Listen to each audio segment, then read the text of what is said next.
Hi అండి. బజ్జీ అండి, కొత్తిమీర బజ్జీ వేస్తున్నాను. చూడండి, అల్లం పచ్చిమిర్చి పేస్ట్ చేస్తాను. పేస్ట్ చేశానండి.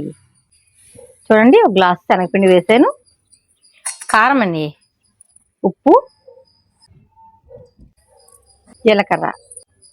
చూడండి, ఇందాక ముద్ద వేసాను కదా, పచ్చిమిర్చి అల్లం కలిపి వేసేసాను. చూడండి, వాటర్ పోస్తున్నాను. బాగా కలపాలండి, అంతా కలిసేటట్టుగా కలపాలి. చూడండి, అంత జారుగా కలిపాను. ఇలా కలుపుకోవాలి. చూడండి, ఆయిల్ వేసాను. చూడండి, కొత్తిమీర ఇలా డిప్ చేసి ఇలా వేయాలండి ఆయిల్లో. చూడండి, ఎంత బాగా వచ్చినాయో తెలుసా అండి, చాలా బాగా వచ్చింది. టేస్ట్ కూడా సూపర్ అండి, చాలా బాగున్నాయి. కొత్తిమీర ఏంటా అనుకుంటారు, చాలా టేస్ట్గా ఉంది. అలా చేసుకుంటే అండి పిల్లలకు కూడా చక్కగా కొత్తిమీర పెట్టినట్టు ఉంటుంది, మనం తిన్నట్టుగా అనిపిస్తుంది. చాలా టేస్ట్గా ఉన్నాయండి. చేసుకుంటే కదా తెలుస్తుంది బాగుందో లేదో. చూడండి, చాలా బాగున్నాయి, చక్కగా వచ్చినాయి.